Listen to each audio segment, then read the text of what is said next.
तो बच्चों एक बार सब लोग कमेंट करके मुझे बता दीजिए फटाफट कि हम सब लोग लाइव हो चुके हैं। फटाफट जल्दी बताइए। ओके, एक बच्चा क्वेश्चन ही डायरेक्ट भेज दे रहा है। इन a circuit 4 identical bulb are connected in parallel to each other to a battery of 10 volt. When all bulb glow, a current of 4 ampere recorded. Find the power of resistance. निकल आएगा दोस्त। अरे मुझे ये question आप WhatsApp में भेज दीजिए, मैं तुरंत ही इसका सोल्यूशन दे दूंगा। पहले आप जल्दी से मुझे बताइए, आपको मेरी ऑडियो वीडियो क्लियर है? बताइए जल्दी से। आज थोड़ा सा लेट हो गया, माफी चाहता हूँ, है ना।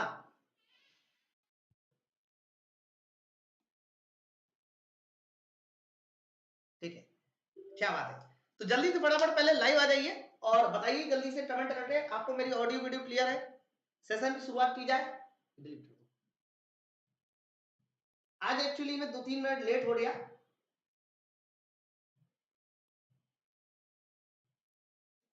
ये हटा दो, ये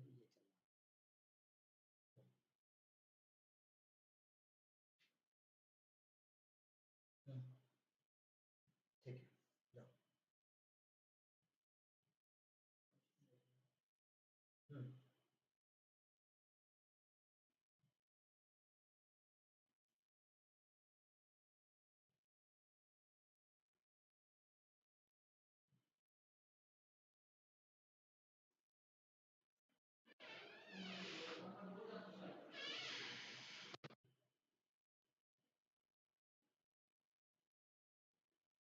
ओके, तो बच्चों जल्दी से पहले लाइव आ जाइए फटाफट। मैं एक छोटा सा काम निपटा लेता हूँ, है ना, फिर हम लोग आज के सेशन की शुरुआत करेंगे। चलो, ओके, चलो। तो बच्चों जैसा कि आप लोगों को पता था कि मैं डेली आप लोगों के लिए बीएससीडी का प्रीवियस ईयर क्वेश्चन लेके आ रहा हूँ, है ना। और बीएससीडी एक ऐसा सब्जेक्ट है जो आपको एलपी में सिलेक्शन दिला सकता है। आवाज नहीं आ रही? आवाज आ तो रही है? आवाज नहीं आ रही है?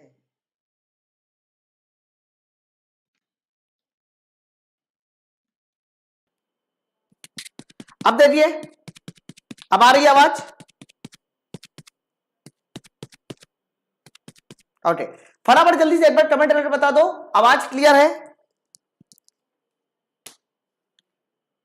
ठीक है, तो नमस्कार साथियों, मैं योगेश गुप्ता एक बार फिर से स्वागत करता हूं आपके अपने यूट्यूब चैनल पाठशाला रेलवे एग्जाम में। बच्चों यहां पर हम लोग बीएसईडी यानी बेसिक साइंस इंजीनियरिंग ड्राइंग की क्लास कर रहे हैं। आपको पता है कि ये सब्जेक्ट एएलपी टेक्नीशियन वाले बच्चों के लिए सबसे ज्यादा इंपॉर्टेंट सब्जेक्ट है। बच्चों ये सब्जेक्ट जो है 40 क्वेश्चन का पूछा जाएगा। अगर आप लोग एएलपी टेक्नीशियन की तैयारी करते हैं या फिर जीडीसी स्पेशल तैयारी करते हैं एएलपी टेक्नीशियन के लिए, तो आप लोग इस बैच को ज्वाइन कर सकते हैं, इस क्लास को ज्वाइन कर सकते हैं। पिछली बार टोटल 9 शिफ्ट में सिविल की परीक्षा हुई थी, है ना, और 1 शिफ्ट में 40 क्वेश्चन बच्चा। तो आज हम लोग का जो सेट चलने वाला है वो 23 जनवरी 2019 का सेकेंड शिफ्ट है, समझो बात को। इसके बाद एक शिफ्ट और बची थी, उसके बाद हमारा काम खत्म हो चुका होगा यहां से, है ना। तो बच्चों ये हमारा कह सकते हो आज हम लोग इसकी शुरुआत करते हैं। इसके अलावा एक और बहुत खास ऑफर है आप लोग के लिए, एक और खास बात है बच्चों, मानसून ऑफर माई पाठशाला एप्लीकेशन पे स्टार्ट हो चुका है। तो जो भी बच्चे अभी तक बैच नहीं ले पाए थे और किसी तरह के कोई डिस्काउंट का इंतजार कर रहे थे, तो आप क्या कीजिए, माई पाठशाला एप्लीकेशन को डाउनलोड कीजिए यूट्यूब पर, प्ले स्टोर से, सॉरी। आप ये सारे के सारे बैचेस को ज्वाइन कर सकते हैं। उसमें एएलपी का फाउंडेशन बैच है, जीडीसी स्पेशल बैच है, एसएससी एमटीएस का भी बैच है बच्चा, जो कि सिर्फ 360 रुपए में, यूपी पुलिस का भी बैच है कंप्लीट बैच, और एसएससी सीएचएसएल का भी बैच है। इसमें आपको बैच वाइज हर तरह की चीजें मिलेगी, है ना। बच्चों इस सारे बैच में से ज्वाइन करने के लिए प्रोसीजर क्या है, माई पाठशाला एप्लीकेशन को डाउनलोड कीजिए। डाउनलोड करने के बाद आपको ये सारे के सारे बैचेस नजर आएंगे और डिस्काउंट पाने के लिए आपको कूपन कोड लगाना होगा YOGI10 YOGI10। ठीक, किसी भी तरह की कोई भी दिक्कत है तो आप इस नंबर पे फोन कर सकते हैं, ये आपके सामने मोबाइल नंबर लिखा हुआ है। फिटर ट्रेड की क्लास नहीं चल रहा है, बहुत लेट हो गया। नहीं बच्चा चल रहा है, हरा दोनों चल रहा है बच्चा, कैसी बात कर रहे हो। डीजल मैकेनिक में आज मैंने थर्मोडायनेमिक्स खत्म किया है, हीट इंजन और हीट पंप खत्म किया है, और फिटर ट्रेड में मैंने डियर वाला चैप्टर खत्म किया है, आप जाते देखिए। ठीक है, चलो तो आगे बढ़ते हैं हम लोग। इसके अलावा आज का पहला क्वेश्चन 23 जनवरी सेकेंड शिफ्ट का पहला क्वेश्चन, और जल्दी से मुझे बताइए इस पहले क्वेश्चन का करेक्ट आंसर किसके आना चाहिए, बताओ। सर आपकी क्लास से साइंस का सभी क्वेश्चन आया था आईसीआर में। अरे दीपक कैसा पेपर हुआ आईसीआर का, मतलब क्वेश्चन कठिन आया था कि आसान आया था, ये मुझे बता दो, है ना। तो पहला क्वेश्चन आपके सामने स्क्रीन पर। दिलीप आप टीम को एक बार फोन कर लो, हो सकता है कि आपका अपडेट ना हुआ हो, एक बार टीम को फोन कर लीजिए बच्चा, है ना। चलो पहला क्वेश्चन देखिए और बताइए इस पहले क्वेश्चन का आंसर क्या होना चाहिए। किसी प्रतिरोध के सिरों के बीच प्रभावित होने वाली धारा के अनुमानुपाती है और तापमान समान बनाए रखने के लिए ये खाली जगह आपको भरनी है कि बताइए इस खाली जगह में क्या होना चाहिए। देखिए किसी प्रतिरोध के सिरों के बीच, फिर खाली जगह, इससे प्रवाहित होने वाली धारा के अनुक्रमानुपाती होता है और जब इसका तापमान समान बना रहे। तो बाकी बचा पार्ट बताइए क्या हो जाएगा। तो तेरा बाकी बचा पार्ट हो जाएगा बच्चा वोल्टेज। याद रखना वोल्टेज जो है वो धारा के समानुपाती होता है, वोल्टेज धारा के समानुपाती होता है, और याद रखना ये उस कंडीशन में होता है जब तुम्हारा टेम्परेचर कैसा रहे, कांस्टेंट। ठीक है, तो बच्चों इसका सही आंसर किसके साथ जाना चाहिए, ऑप्शन नंबर डी के साथ जाना चाहिए, पोटेंशियल डिफरेंस के साथ, ऑप्शन नंबर डी के साथ।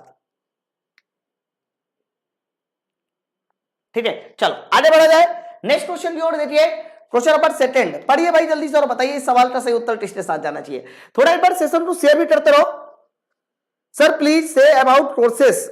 मनोरमा, जो भी बच्चे अगर कोर्स के बारे में जानकारी चाहते हैं तो मैं नंबर लिख देता हूं 6393-125-760। आप इस नंबर पे फोन करके इंक्वायरी ले सकते हैं। ठीक है, चलो जल्दी से मुझे बताइए इस सवाल का सही उत्तर किसके साथ जाना चाहिए। उस तार को, प्रतिरोध को किलो ओम में ज्ञात कीजिए जिसमें 500 वोल्ट की एम्पियर, 500 वोल्ट का विभवांतर आरोपित करने से 5 मिली एम्पियर की धारा प्रवाहित होती है।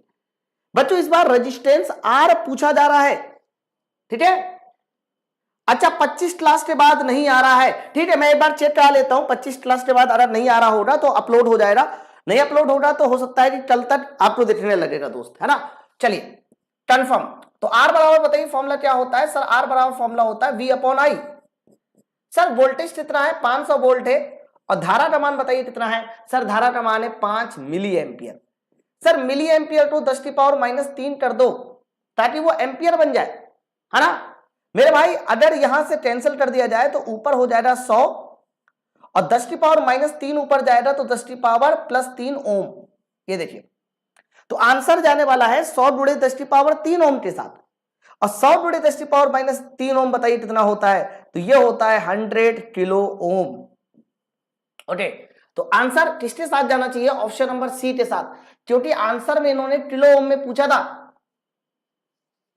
और किलो ओम में पूछा था इसलिए 100 आंसर होगा। नवीन कुमार डी आंसर नहीं सही है भैया। नवीन मुझे बताओ डी आंसर कैसे सही हो सकता है, क्योंकि आंसर पूछ रहा था किलो ओम में, तो आपका डी उत्तर नहीं सही है। डी आंसर होगा ओम में, है ना। ज्यादातर बच्चों ने डी आंसर दिया। आप थोड़ा आंसर देने से पहले सोचिए तो। चलिए ये वाला सवाल ट्राई कीजिए, मास वेट एंड डेंसिटी का क्वेश्चन है, क्वेश्चन नंबर 3 पढ़िए। ठीक है, चलो आंसर दीजिए।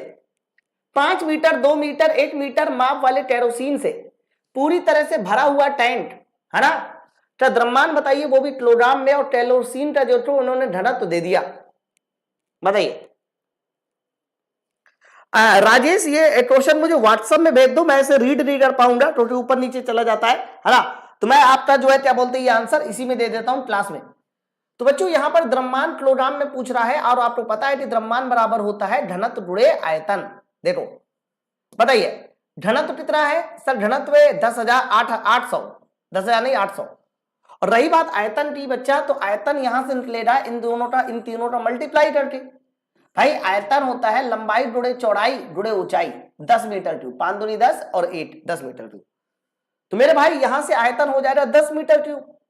तो फाइनली मुझे बताइए यहां से जो द्रव्यमान आ जाएगा वो 8000 किलोग्राम के आसपास आ जाएगा। तो द्रव्यमान इस सवाल का सही answer option number C 8000 KG.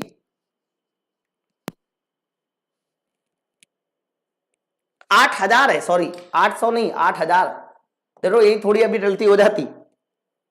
हाँ ठीक है, चलो आगे बढ़ा जाए। नेक्स्ट क्वेश्चन की ओर देखिए, ये लीजिए, मैंने कहा हीट एंड टेम्परेचर का न्यूमेरिकल भाई साहब हर सेट में जबरदस्त तरीके से पूछा जा रहा है।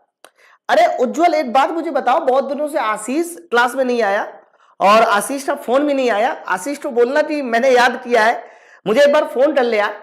काफी दिनों से वो क्लास में भी नहीं आया और काफी दिनों से वो फोन भी नहीं किया, है ना। तो आप एक बार जो है ना आशीष को मेरी तरफ से याद दे देना, कह देना सर ने याद किया है, ठीक है उज्जवल।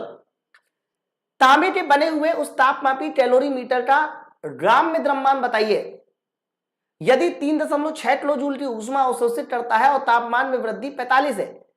और बच्चा ऊष्मा धारिता भी इन्होंने दे दी है, इतनी इतनी इतनी है ना। हाँ अंकिता भी बहुत दिनों बाद नजर आई है, सही कह रहे हैं। चलिए तो मेरे भाई ये बताओ यहां पर डेल्टा टी बराबर फॉर्मूला क्या इस्तेमाल होगा, एम सी डेल्टा टी, है ना।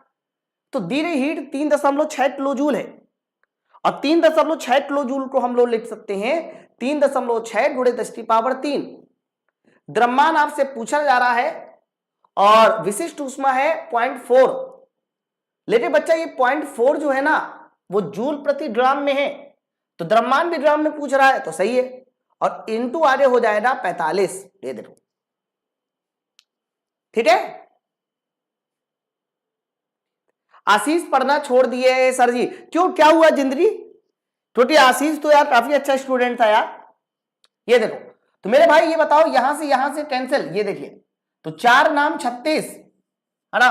तो m बराबर कितना हो जाएगा सर, m बराबर हो जाएगा 9000, ठीक है। और डिवाइड बाई बताइए कितना हो जाएगा सर, डिवाइड बाई हो जाएगा 45। तो मेरे भाई अगर मैं इसको देखूं तो 45 दूनी 90, तो आंसर जाने वाला है 200 ग्राम के साथ। तो प्रश्न का जो सही उत्तर जाएगा वो 200 ग्राम के साथ जाना चाहिए, m बराबर 200 ग्राम। ऑप्शन नंबर हमारा ऑप्शन नंबर सी के साथ, ठीक है। चलो आगे बढ़ा जाए, नेक्स्ट क्वेश्चन की ओर बढ़िए, ट्राई कीजिए वाला सवाल। ये देखिए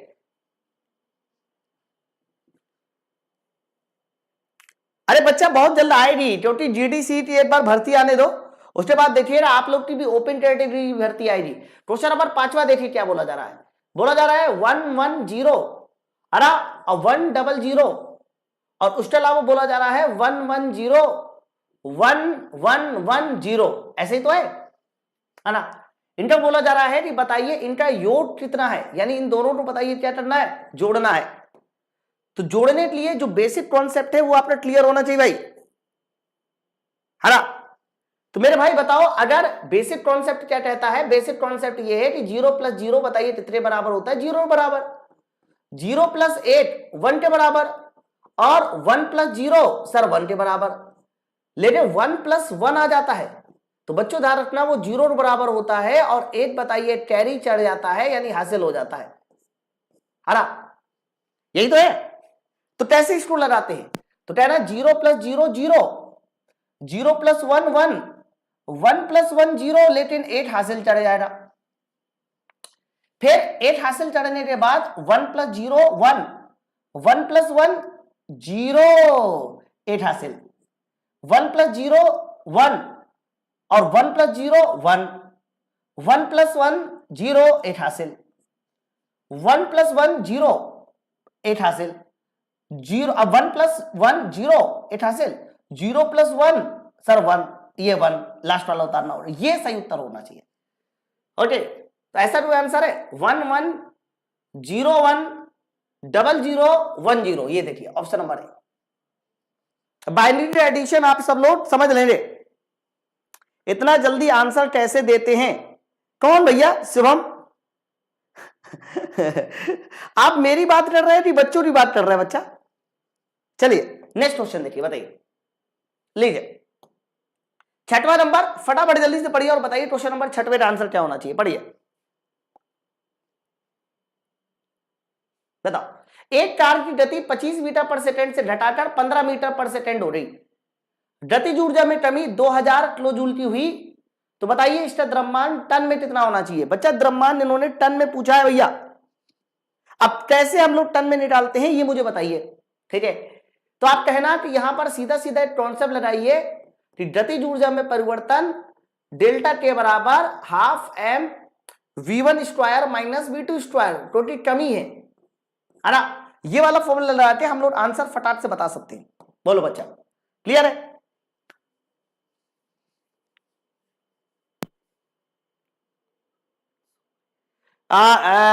PDF mode only available Hindi नहीं भाई। पुजंजारी आप मुझे फोन कीजिए, पीडीएफ हो या मॉक हो, दोनों के दोनों डबल लैंग्वेज में ही है, बाइलैंग्वेज में ही है, केवल हिंदी में नहीं है ना। आप मुझे एक बार फोन कीजिए। चलो, डेल्टा के का मतलब कितना है? 200 किलोजूल। 200 किलोजूल का मतलब 200 × 10⁻3। बच्चों, द्रव्यमान आपको निकालना है और वेलोसिटी 25 से 15 हो जा रही है, तो यहां 25 का स्क्वायर और यहां पर हो जाएगा -15 का स्क्वायर, यही तो करना जाएगा। चलो, तो आप ये बताओ, 2 का इधर मल्टीप्लाई कर दीजिए, तो ये 4 × 10⁵ या 400 × 10⁵ कर दो। 400 × 10⁵, 10⁻3, 5 रही, 400 × 10⁻3 है ना। अब बताइए आगे क्या हो जाएगा? सर यहां द्रव्यमान m 25 और 15 एक बार जोड़ दीजिए और बच्चा एक बार घटा दीजिए। ये देखो, अब तो आंसर दिखाई देने लगा ना। हाँ, तो बच्चों एक बात मुझे बताइए, यहां से 400 से 400 कट गया, ये देखिए, तो बताइए द्रव्यमान का मान कितना आ गया? सर द्रव्यमान का मान आ गया 1000 kg। और 1000 kg अगर द्रव्यमान का मान आ गया, तो बताइए अगर टन में पूछा जा रहा है तो आंसर किसके साथ जाना चाहिए? 1 टन के साथ। ठीक है, विश्वनाथ 0.5 नहीं आ रहा भैया, 1 आ रहा है पूरा का पूरा यार। ठीक है, रजनीश, शुरुआत में मैंने जो टीम का नंबर दिया है आप उसमें फोन कर लीजिए, तो ये इसका सही आंसर होना चाहिए, देख लीजिए। चलो आगे बढ़ा जाए। आई एम चंदन, सर मैंने आईसीआर के क्वेश्चन को उड़ा दिया आपकी वजह से, अरे वाह, धन्यवाद। आई एम चंदन, दीपक, तुम लोग का पेपर था ना आईसीआर का, तो जितने भी बच्चों का पेपर था वो सारे के सारे बच्चे मेरे व्हाट्सएप नंबर पे क्वेश्चन एक बार लिख के जरूर भेज देना कि कैसे क्वेश्चन आए थे। अगर उनमें से कोई कठिन क्वेश्चन आया होगा तो मैं उसे यूट्यूब पर सॉल्व करा दूंगा। ठीक है, चलिए आगे अगला क्वेश्चन देखिए। 6 × 8 × 5 सेंटीमीटर और 1.92 मीटर न्यूटन भार वाले लकड़ी का घनत्व बताइए कितना होना चाहिए। और घनत्व वो भी पूछ रहा है आपसे किसमें? किलोग्राम प्रति मीटर क्यूब में। कर सकते हैं आंसर, है ना। कैसे निकाला जाएगा मुझे बताइए।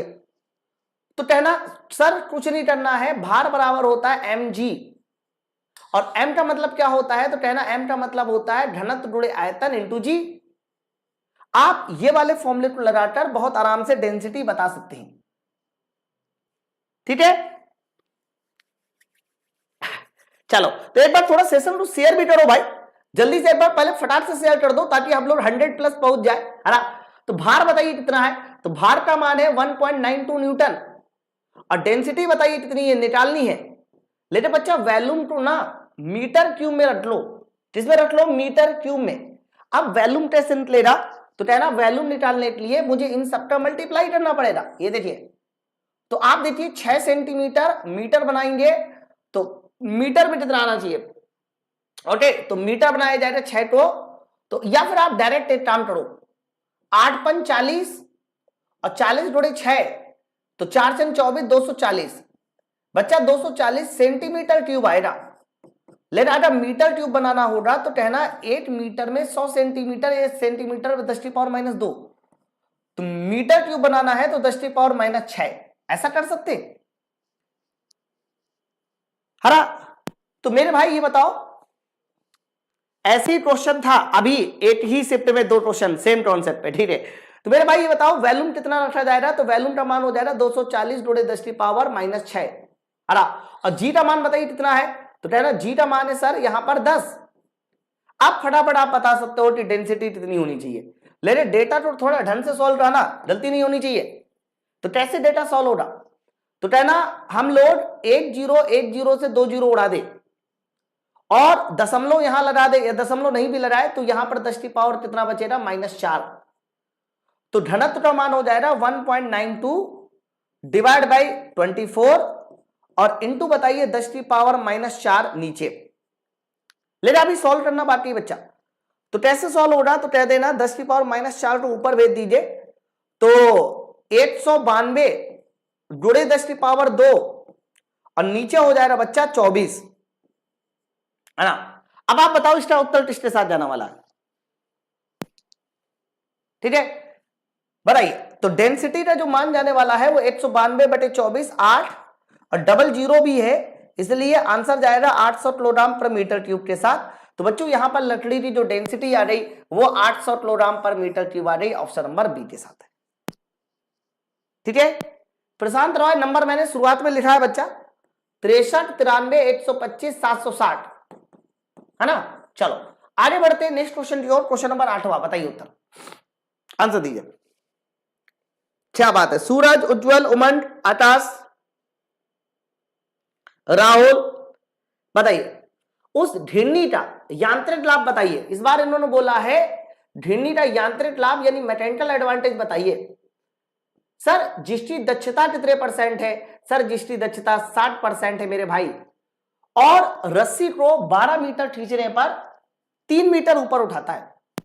रस्सी को 12 मीटर खींचने पर यानी वाई का मान बताइए कितने मीटर हो गया, 12 मीटर, और भार 3 मीटर ऊपर उठाता है, अर्थात भार को ऊपर खींचने के लिए आप x 3 मीटर कह सकते हो, ये तो डेटा है। चलो तो पहले आप मुझे बताइए यहां का वेलोसिटी रेशियो क्या हो जाएगा। तो वेलोसिटी रेशियो का फॉर्मूला होता है y/x 12/3, अब 12/3 होता है तो बताइए वेलोसिटी रेशियो 4 हो गया ना 4, है ना। चलिए अब दक्षता का फॉर्मूला सबको पता है ना, दक्षता 60% है बच्चा, 60% का मतलब होता है 6/10, ऊपर मैकेनिकल एडवांटेज है, नीचे वेलोसिटी रेशियो 4 है, ये देखो। तो फाइनली मुझे जो नजर आ रहा है मैकेनिकल एडवांटेज वो नजर आ रहा है 6 चौक 24/10 और 24/10 मतलब 2.4, ठीक है। तो आंसर बताइए किसके साथ जाना चाहिए, ऑप्शन नंबर डी के साथ। ये हमारा अगला क्वेश्चन।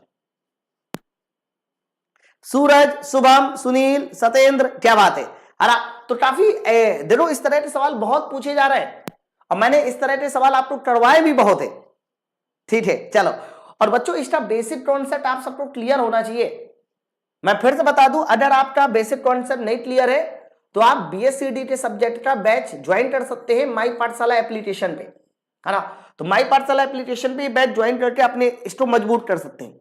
चलो नेक्स्ट क्वेश्चन देखिए, 50 किलोग्राम का एक लड़का 100 किलोग्राम द्रव्यमान वाले स्कूटर को 20 मीटर पर सेकेंड की चार्ज से चला रहा है।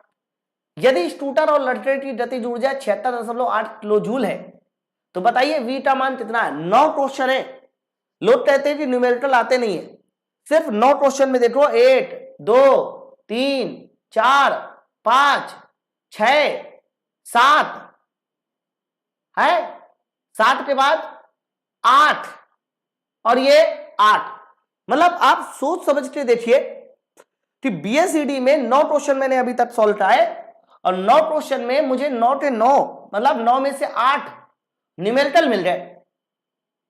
सोच देखिए, तो 9 में से 8 हमारे पास न्यूमेरिकल हो रहा है, अभी आगे भी बहुत सारे न्यूमेरिकल है। तो बच्चों तैयारी ना ऐसी होनी चाहिए ना जिससे कि आपका सिलेक्शन हो सके, समझ लो पहले बात को। हाँ लगाने की कोशिश करते हैं। तो द्रव्यमान आप देखिए, सबसे पहले तो देखिए 1000 और 50, द्रव्यमान हो गया 150, ऊर्जा दी रही है 76.8, तो 76.8 गुणे 10⁻3, फॉर्मूला हो जाएगा half m into V square, mass into velocity का स्क्वायर, है ना। तो m कितना है सर, m है 150 और यहां v स्क्वायर। बस इसको सॉल्व करके आपको किसी भी तरीके से आंसर बताना है कि भैया आंसर कितना आने वाला है। चलिए अटेम्प्ट किया जाए। तो यहां से अगर मैं वी स्क्वायर पूछूं, वी स्क्वायर कितना होना चाहिए, तो कहना सर 8080 इसको उड़ा दो। पहले तो 80 से 80 हमने इसका क्या कर दिया सर, उड़ा दिया। अब 2 जीरो बचेंगे तो यहां हो जाएगा 7680 और जुड़े 2 ऊपर नीचे 15, है ना। चलो तो मेरे भाई 15 से पहले तो कैंसिल कर दीजिए इसको, 15 से कैंसिल कर दीजिए। कैसे, 15 3 75, 8 18, 15 8 15, 3 30, 15 दूनी 30, कहीं मिस्टेक हो रही क्या, 15 पना 75, 8 18, 15 8 15, 3 30, 15 दूनी 30, 512 जोड़े 2 1024, देख लो आ गया। अब बताइए 1024 किसका अंडर रूट है, तो कहना 1024 बच्चा अंडर रूट होता है 32 मीटर पर सेकेंड का। ये देखिए ऑप्शन नंबर सी के साथ, ठीक है। तो काफी बेहतरीन टाइप का क्वेश्चन था ये, मतलब आसान सवाल नहीं कह सकते यार। और आप इस सवाल से तो परिचित होंगे, ये सवाल हर बार आ रहा है, बस डेटा अलग अलग करके आ रहा है, और हर सेट में ये सवाल आया है। कभी सेंटीग्रेड को फ़ारेनहाइट पूछ ले रहा है, कभी फ़ारेनहाइट को सेंटीग्रेड पूछ ले रहा है, ठीक है। अब इन्होंने कहा है कि 167 डिग्री फ़ारेनहाइट बताओ कितना सेल्सियस होगा, बताइए कितना सेल्सियस होगा। तो उसके लिए आप लोगों को फॉर्मूला क्लियर है कि नहीं क्लियर है, बताइए जरा।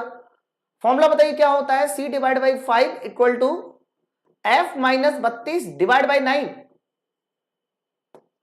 होता है कि नहीं होता। हाँ चलिए, कोई है बहादुर जो मुझे बताएगा आंसर, क्या बात है, जिंदगी 75 आ गया क्या, देखो अंकिता कह रही 75 प्लस 273 कर दो। अरे अंकिता जी सारी पढ़ाई खा रहे क्या, ये 273 जोड़ना ओड़ना ना उसमें होता है?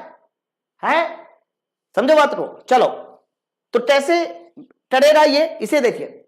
तो सेंटीग्रेड मुझे निकालना है और फ़ारेनहाइट 167 दिया गया है, तो 167 में से आप बच्चा 32 घटा दो ना डायरेक्ट, तो 5 और 16 में से 3 जाएगा, कितना बचेगा 13, तो 135 और डिवाइड बाई 9, बस उत्तर तुम्हें दिखने लगा होगा मेरे भाई। देखो ये कैंसिल हो जाएगा 15 बार, और आप बताइए 15 पना कितना होता है 75, चेक कीजिए। तो 75 डिग्री सेंटीग्रेड ये सवाल का सही आंसर होगा 75। समझे नहीं समझे? हालांकि एक छोटा सा कॉन्सेप्ट लगाकर आप जल्दी भी लगा सकते हो। देखो आपको पता है कि सेंटीग्रेड जब 0 होता है और सेंटीग्रेड जब 100 होता है, तो सेंटीग्रेड 0 होने पर 32 डिग्री फ़ारेनहाइट होता है, और जब 100 डिग्री सेंटीग्रेड होता है तो 212 डिग्री फ़ारेनहाइट होता है। सुनना है ना सब लोग। और 32 से 212, तो बच्चों 32 से 212, तो 167 जो है वो 32 से 212 के बीच में है, तो सेंटीग्रेड भी 0 से 100 के बीच में होगा, और 0 से 100 के बीच का एक ही उत्तर है ऑप्शन नंबर डी। तो चाहो तो आप ये छोटा सा दिमाग लगा के भी कर सकते थे इसका आंसर डायरेक्ट, मतलब सॉल्व नहीं करना पड़ता मेरे हिसाब से, क्योंकि मुझे तो भाई यही दिखाई दिया। अच्छा 167, हाँ 32 से 212 के बीच में, तो 0 से 100 के बीच में होगा। जय माता दी। समझे नहीं समझे? ठीक है, चलो आगे देखिए, ये लीजिए लगाइए, कितना प्यारा सवाल, बताइए जल्दी से, बहुत बढ़िया सवाल, आंसर दीजिए। क्या बात है, थोड़ा एक बार सेशन को शेयर भी करते रहो भाई, फटाफट जल्दी से एक बार शेयर कर दो ताकि हम लोग 100 प्लस फटाक से पहुंच जाए। जिन्होंने अभी तक वीडियो को लाइक नहीं किया लाइक भी कर देना एक बार, है ना। देखो मिलाने वाला कॉन्सेप्ट बहुत आता भैया, मिला दीजिए। पीडीएफ कहां मिलेगी, अरे बच्चा सब लोग ना, जो लोग पीडीएफ के बारे में पूछा करे उन्हें टेलीग्राम चैनल का नाम बता दिया करो दोस्त मेरे। क्या करते हो यार तुम लोग, नहीं चाहते क्या डूडू जी का भला हो सके, है लोग ज्यादा से ज्यादा जानना चाहिए। तो अगर कोई दूसरा बच्चा इंक्वायरी कर रहा है, नया बच्चा, अब मैं कमेंट नहीं देख पा रहा हूं तो आप लोग बता दिया करो, है ना। चलो 190 डिग्री सेंटीग्रेड तापमान के 2 लीटर पानी है। देखो 190 डिग्री सेंटीग्रेड का बताइए कितने लीटर पानी है सर, 2 लीटर पानी है। और दूसरा बताइए 20 डिग्री सेंटीग्रेड का सर 6 लीटर पानी है। सुनना है ना सब लोग। अब कोई ऊष्मा की हानि ना हो तो आप बताइए फाइनल टेम्परेचर कितना होना चाहिए, यानी इनके जो बीच का टेम्परेचर होगा बच्चों, वो बीच का टेम्परेचर टी बताना है। डायरेक्ट भी लगा लीजिए, कई बार ऐसे सवाल ना डायरेक्ट भी लगा लेते हैं। देखो कैसे, आपको करना क्या होता है कि सिर्फ कुछ नहीं, धीरे हीट बराबर लीरे हीट लगाना होता है बराबर। तो धीरे हीट पीडीएफ के लिए आप टेलीग्राम चैनल को बच्चा ज्वाइन कर लीजिए, और टेलीग्राम चैनल है पाठशाला रेलवे एग्जाम, पाठशाला रेलवे एग्जाम टेलीग्राम चैनल को ज्वाइन कीजिए, वहां पर आपको क्लास की पीडीएफ, यूट्यूब वाली पीडीएफ मिल जाएगी, है ना। चलो आंसर आ गया क्या, तो एमसी डेल्टा टी देखो मल्टीप्लाई कीजिए, तो 2 लीटर और यहां मल्टीप्लाई हो जाएगा 190 माइनस टी, क्योंकि डेल्टा टी यही बनेगा यहां पर, और यहां हो जाएगा 6 लीटर, और इनका इनका मल्टीप्लाई तो कह देना टी माइनस 20, क्योंकि बड़ा टेम्परेचर 20 होगा, टी होगा टी। हाँ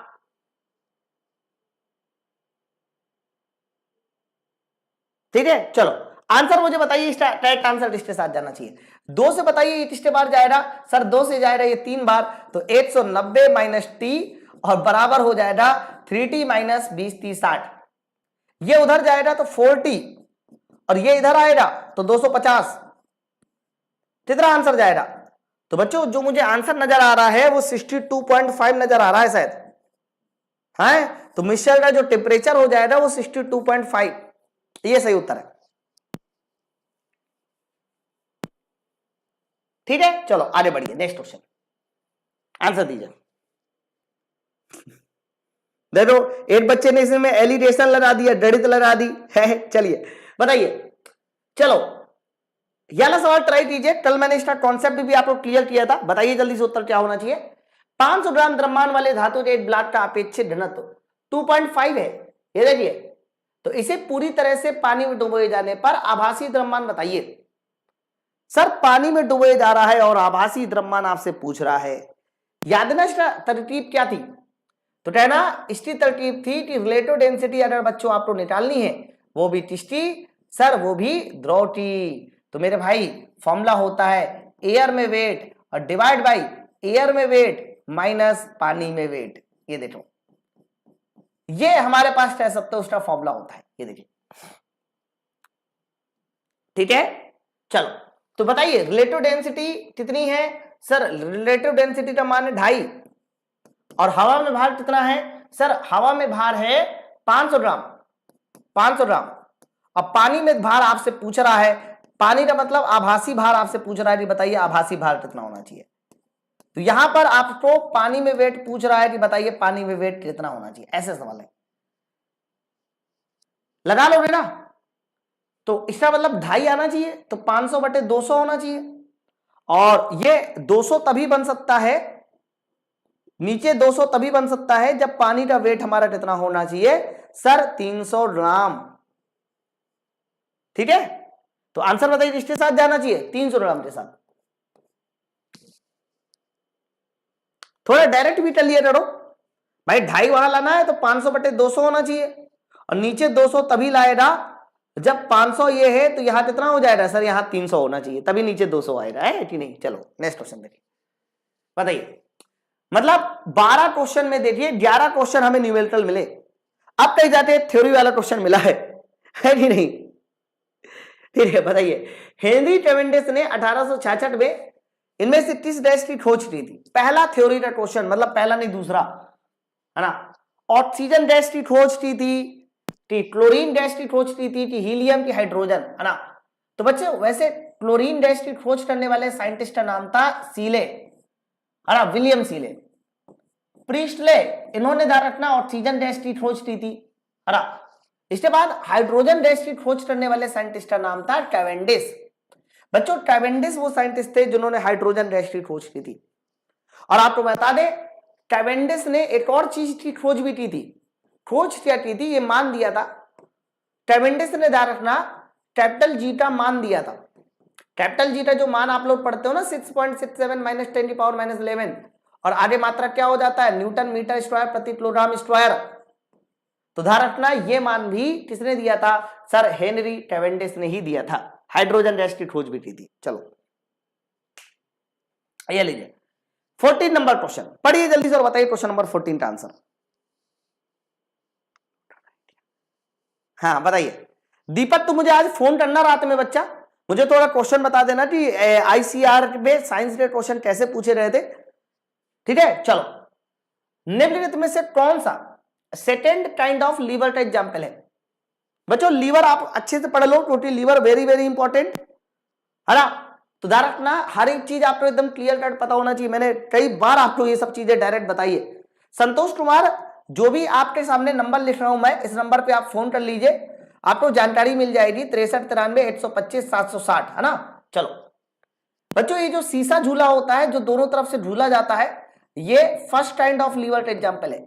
प्लायर, प्लायर मतलब प्लास, बच्चा प्लास भी फर्स्ट काइंड ऑफ लीवर का एग्जाम्पल है। बर्फ उठाने वाला चिमटा, बच्चों बर्फ उठाने वाला जो चिमटा होता है ना, ये थर्ड काइंड ऑफ लीवर का एग्जाम्पल में आता है। और एक पहिए वाला जो ठेला होता है बच्चा, एक पहिए वाली जो गाड़ी होती है वो सेकंड काइंड ऑफ लीवर में आती है ना। देखो एक पहिए वाली गाड़ी ऐसी तो होती है,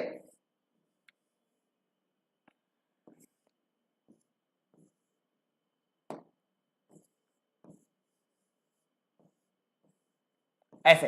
अरे तो बच्चों एक पहिए वाली गाड़ी में कभी गौर से देखिए तो ये तुम्हारा फल्क्रम होता है, ये तुम्हारा लोड होता है और यहां लगाया जाता है एफर्ट। तो लोड बीच में होता है और जब लोड बीच में होता है तो ध्यान रखना वो हमारा किसमें आएगा sir, second kind of lever के एग्जांपल में आएगा। ये लीजिए आईटी लिटरेसी का दूसरा क्वेश्चन, ये भी बहुत आता है, हमने देखा कि हर बार ये क्वेश्चन पूछा गया है ना। चलिए आंसर दीजिए, बाइनरी संख्या को डेसिमल में बदलो, आता है नहीं आता बताइए। जब भी कभी ऐसी संख्या लिखा हुआ मिले कुछ नहीं करना होता है, इस तरीके से थोड़ा दूर दूर इस तरीके से सारी संख्याएं लिख लीजिए, ऐसे लिख लिया 1 0 1 1 0 1 1 0 बदलो बच्चा।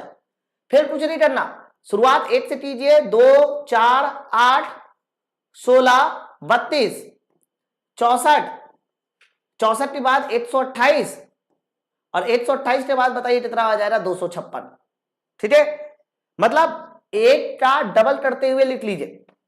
अब जहां जहां जीरो मिला है उसको काट दीजिए, जीरो का कोई मतलब ही नहीं है ना, और बाकी सबको उठा के जोड़ लीजिए, बाकी सबको उठा के जोड़ लीजिए। तो 256 64 32 16 4 और 2। अरे भैया इन सबको उठा के जोड़ना है, 256 64 32 16 4 और 2। चलिए अब तो जोड़ लो रे ना, बताइए जोड़ लेने के बाद ये आंसर किसके साथ जा रहा है हरा, तो 6 4 10 6 4 10 लास्ट में 4 आना चाहिए, यानी 374 ठटाक।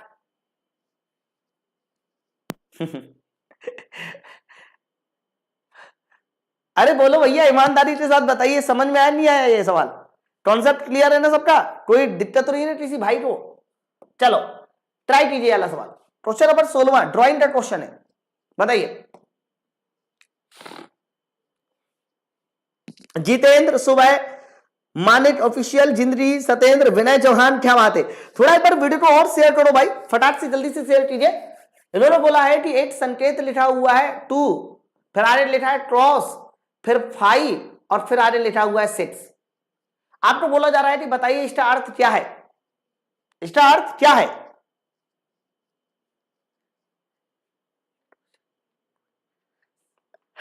अभिषेक कुमार देखो हमारा मानना यही है, मुझे हार्ड और आसान से मतलब नहीं है, मुझे बस इतना पता है कि जो मैं पढ़ा रहा हूं वही तुम्हारे एग्जाम में आएगा और 101% आएगा, देख लीजिएगा। तो एग्जाम की जो नीड है ना, हम लोग बस वही क्लास में पढ़ते हैं ताकि आपको एग्जाम में क्वेश्चन फंसे, बस बहुत सिंपल सी बात है। तो बच्चों यहां पर 5 अगर 6 है तो इसका मतलब ये हो गया कि इसका जो व्यास होना चाहिए बच्चा, व्यास कितने mm होना चाहिए, तो कह देना व्यास होना चाहिए 6 mm, देख लो। और यहां 2 का मतलब है 2 वृत्त होंगे, मतलब वृत्त की जो संख्या होगी, सर्कल की संख्या कितनी होगी 2। अरे तो 6 इकाई त्रिज्या गलत, 5 व्यास बताता है त्रिज्या नहीं बताता, इसीलिए इसका सही आंसर बी वाले उत्तर के साथ जाना चाहिए, 2 सर्कल ऑफ 6 यूनिट डायमीटर, है ना। इकाई व्यास या 6 इकाई त्रिज्या गलत है, त्रिज्या 6 इकाई नहीं होगी, 5 हमेशा बताता है व्यास को। चलो आगे बढ़िए। ओके बच्चा मैं एक बार फिर से बताऊं और ये आप एकदम दावे के साथ फुल के बात ये समझ लो।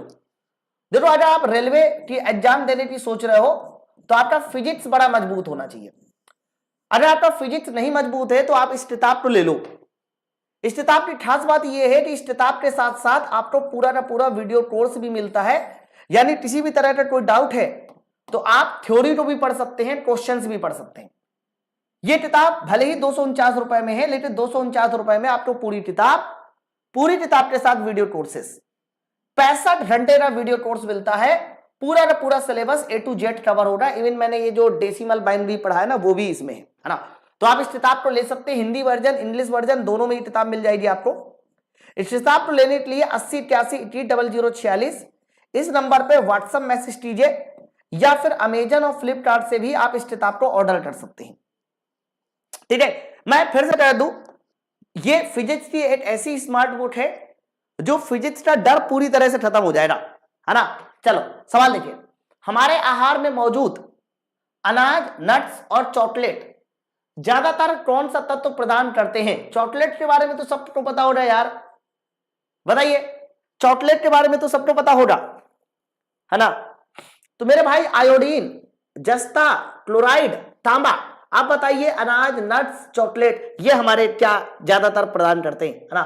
तो बच्चों आयोडीन तो हमारा पाया जाता है नमक में, आयोडीन पाया जाता है नमक में, या फिर कह सकते हैं जितने भी हमारे फिश फूड होते जैसे मछलियां, घेंडा, तो बच्चों फिश फूड में भी हमारे आयोडीन पाए जाते हैं, है ना।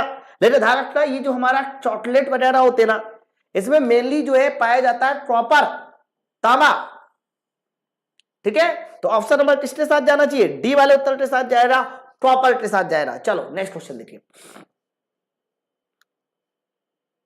नहीं सूरज यादव, जिंक आंसर नहीं सही है। जिंक जो होता है ना वो हमारे कह सकते बॉडी में होता जरूर है, लेकिन जिंक इन सब में नहीं पाया जाता बच्चा। चलो ये वाला सवाल देखिए, कितना प्यारा सवाल है और बहुत सही क्वेश्चन है। पंप की दक्षता से रिलेटेड क्वेश्चन है ना। लगा के देखिए, ट्राई कीजिए। उस पंप की दक्षता और आगे लिखा हुआ है रेटेड है 400 वाट। बच्चों ये रेटेड का क्या मतलब है? बच्चों रेटेड का मतलब ये होता है कि मेरे पास एक ऐसा पंप है ना जो आपको आउटपुट पावर जो दे सकता है, यानी उसकी जो इनपुट पावर है ज्यादा से ज्यादा जो पावर दे सकता है, तो ज्यादा से ज्यादा पावर दे सकता है वो 400 वाट। रेटेड का यही मतलब होता है। भैया लिख दिया 400 वाट, कितना दे रहा है पता नहीं, भगवान जाने। अब इन्होंने बोला है कि 10 मिनट में 500 किलोग्राम पानी को ऊपर चढ़ाता है 30 मीटर ऊंचाई तक। तो यहां से हम लोग क्या करेंगे कि उसकी एक्चुअल पावर निकाल लेंगे। भाई ये तो वो पावर दी रही है 400 वाट जो लिख दिया गया, जरूरी थोड़ी ना जितना लिखा गया उतना हमें मिलना हो। तो एक्चुअल पावर कितनी हो जाएगी? तो एक्चुअल पावर निकालने के लिए आपको कुछ नहीं करना मेरे दोस्त, mgh/t लगा दो। द्रव्यमान तुम्हारा 500 ग्राम, जी की वैल्यू 10, एच का मान 30 और समय का मान 10 मिनट, और 10 मिनट को 10 गुणे 60 कर लीजिए, अर्थात सेकेंड बना लीजिए। ठीक है, चलो बताइए। तो मेरे भाई अगर मैं इसको देखूं, थोड़ा सा ढूंढूं, तो ढूंढने से मुझे पता चल रहा है कि 2 0 इनके उड़ा दो, अरा 6 पंचे 30, तो 5 पंचे 25, यानी 250 वाट। वाह भाई वाह। मतलब देखो कितना बड़ा धोखा है आप लोग के साथ। सर आपकी साइंस की क्लास में डिस्काउंट मिलेगा। बच्चा टीम को फोन कर लीजिए, उनसे आप बात कर लीजिए, तो वो आपको डिस्काउंट दे देंगी, है ना। तो मैं आपसे कहता हूं कि पंप में लिखा हुआ था कि 400 वाट पावर दे रहा, लेकिन एक्चुअल में दिया कितना? 250। तो जल्दी बताइए इसकी दक्षता कितनी हो जाएगी? तो दक्षता का मतलब ये हुआ कि एक्चुअल जो पावर दे रहा है और आइडियल जितनी दे सकता है, जुड़े 100।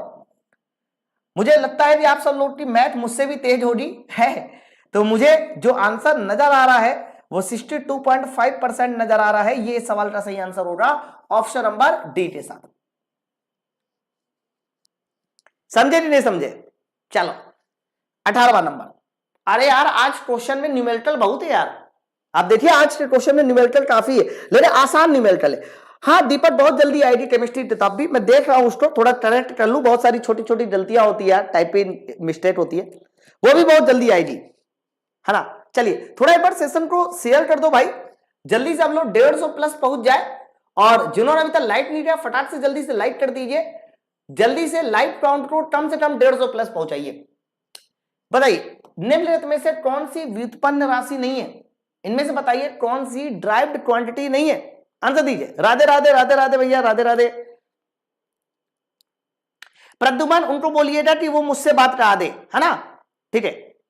चलो तो लुमेन, देखो इन्होंने बोला है कि कौन सी ड्राइव्ड क्वांटिटी नहीं है, व्युत्पन्न इकाई नहीं है, तो कहना ल्यूमेन हो गया, वोल्ट हो गया, रेडियन, ये सब व्युत्पन्न इकाई है, लेकिन मोल जो होता है बच्चा वो व्युत्पन्न नहीं है।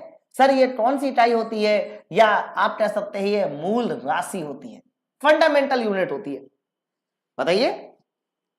तो मोल तुम्हारी फंडामेंटल यूनिट है, बाकी और जितनी यूनिट है ना सर वो सारी की सारी व्युत्पन्न राशियां हैं। बोलो भाई।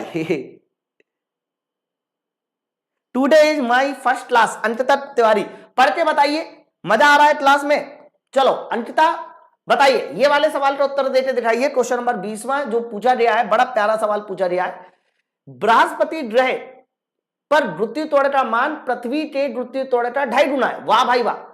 यानी बृहस्पति पर जो जी डैश है ना, वो पृथ्वी के गुरुत्वीय त्वरण का 2.5 गुना है, यानी 2.5 जी है। Very good. आपको पता है कि जी का मान पृथ्वी पर होता है 10, और 10 का 2.5 गुना बताइए कितना हो जाएगा? 25। यानी बृहस्पति पर गुरुत्वीय त्वरण का मान 25 होगा। बोल सकते नहीं बोल सकते? ठीक है सर, इसमें फुल सोल्यूशन मिलेगा। किस चीज का फुल सोल्यूशन बच्चा? इन्होंने क्या बोला है लास्ट में? इन्होंने बोला है बृहस्पति पर वजन बताइए। बच्चों वजन का मतलब क्या होता है? W बराबर mg। मेरे भाई W बराबर क्या होता है? mg। लेकिन मुझे वजन पूछा है बृहस्पति में, इसलिए जी की जगह जी डैश। द्रव्यमान कितना है सर? द्रव्यमान है 250, और जी डैश का मान है 25। मल्टीप्लाई करके देख लीजिए तो 25 जोड़े 25 625, और 1 जीरो तो हम दहेज में लाए थे। तो ये देखिए ऑप्शन नंबर बताइए किसके साथ जाएगा? 6250 के साथ। Option number D. Ankita Tiwari आपने 625 दिया था, बताइए कितनी गलत बात है? तो आंसर किसके साथ जाएगा? ऑप्शन नंबर डी के साथ जाना चाहिए। 1 जीरो भी तो है ना, ये देखिए 250 था ना, 250 जोड़े है ना, तो 625 आंसर नहीं है अंकिता, 250 6250 है। चलो ये वाला सवाल ट्राई कीजिए, ये तो आसान है यार, काफी आसान सवाल है, ये तो डायरेक्ट लग जाएगा। बताइए CSK, विवेक, हिना, राहुल, राणा, रोशन, जितेंद्र, सुभाष, बताइए यदि किसी ट्राली में 20 मीटर तक धकेलने में किया जाए टार 1200 जूल हो तो लगाया गया बल कितने न्यूटन होगा? है ना? तो ये आसान सवाल है वैसे, इसमें तो बहुत ज्यादा कुछ नहीं करना है। बल गुणे विस्थापन लगा दीजिए। टार का मान है 1200 जूल, है ना? बल की वैल्यू तुम्हें पूछी जा रही है, और विस्थापन कितने मीटर है? सर 20 मीटर है। तो मेरे दोस्त जो मुझे नजर आ रहा है ना बल, वो नजर आ रहा है 60 न्यूटन के साथ। ठीक है सर जी, जब जल्दी करना रहता है तो ऑप्शन से करते हैं हम। ठीक है, वेरी गुड। ऑप्शन भी एक सही तरीका होता है, और ऑप्शन इसलिए बेस्ट तरीका होता है कि स्पीड तो मेंटेन हो ही जाती है। हाँ बिल्कुल एकदम सही है। चलो नेक्स्ट क्वेश्चन देखिए, लगाइए, बताइए क्या कहती पब्लिक? बताइए निम्नलिखित में से किस वर्ग के रसायन ओजोन परत को नुकसान पहुंचाते हैं? आप मुझे बताइए इनमें से क्या ओजोन परत यानी O3 लेयर ओजोन लेयर को नुकसान पहुंचाते हैं? बताइए सूक्ष्म जीवरोधी, क्लोरोफ्लोरोकार्बन, फिनाइल, या फिर एरोमेटेट? बताइए इनमें से वो कौन से कंपाउंड है जो ओजोन परत को बच्चा नुकसान पहुंचाते हैं? क्वेश्चन नंबर 22 तक हम लोग पहुंच रहे हैं, है ना? देखो एरोमेटिक ना, इसको हिंदी में बोलते हैं चक्रीय यौगिक। एरोमेटिक यौगिक ये ओजोन परत को नुकसान बिल्कुल नहीं पहुंचाते। ओजोन परत को नुकसान पहुंचाने का काम करते हैं क्लोरोफ्लोरोकार्बन। एक्चुअली में क्लोरोफ्लोरोकार्बन में एक कंपाउंड होता है, एक एलिमेंट पाया जाता है क्लोरीन, है ना? अब बच्चों क्लोरीन जो होता है ना, वो मेनली नुकसान पहुंचाता है ओजोन को। ओजोन को मेनली कौन नुकसान पहुंचाता है? क्लोरीन। और क्लोरोफ्लोरोकार्बन में बच्चा क्लोरीन होता है। क्लोरोफ्लोरोकार्बन का फॉर्मूला होता है CF2Cl2। CF2Cl2 ये फॉर्मूला होता है ना बच्चा। इसी का एक और नाम भी होता है, इसी को हम लोग बोलते हैं फ्रियोन। क्या बोलते हैं? फ्रियोन। इनका मेनली यूज होता है एसी में, इसका मेनली यूज होता है फ्रिज में। जितनी भी रेफ्रिजरेशन डिवाइस होती हैं जो ठंडक पैदा करती हैं, उस हर जगह पैदा रखना हम लोग इस्तेमाल करते हैं फ्रियोन का। ठीक है, तो ऑप्शन नंबर बी के साथ जाना चाहिए। चलो नेक्स्ट क्वेश्चन की ओर बढ़िए, बताइए, ले लीजिए फिर से। हाँ वैसे ही सवाल आपके सामने। अरे ऐसे सवालों से तो आपको मोहब्बत हो रही यार अब तक। आप देख रहे हो ना, हर सेट में भैया 4 से 5 क्वेश्चन हीट एंड टेम्परेचर के आए, हर सेट में। मतलब मैं हीट एंड टेम्परेचर न्यूमेरिकल आखिरकार क्यों नहीं सॉल्व रहा हूं? हर सेट में तो हमारे पास जो है 4 से 5 न्यूमेरिकल पूछे जा रहा है हीट एंड टेम्परेचर के। बताइए बताइए क्या कहती है पब्लिक? 2.5 किलोग्राम द्रव्यमान के एक स्टील की बर्तन की ऊष्मीय धारिता बताइए। देखो इन्होंने बोला ऊष्मीय धारिता, वेरी गुड, और विशिष्ट ऊष्मीय धारिता दे दी रही है, क्या बात है, और 10 डिग्री सेंटीग्रेड की वृद्धि भी हो जा रही है। बड़ा सही क्वेश्चन है। बताइए कैसे निकाला जाएगा ये सवाल, मुझे आंसर बताइए।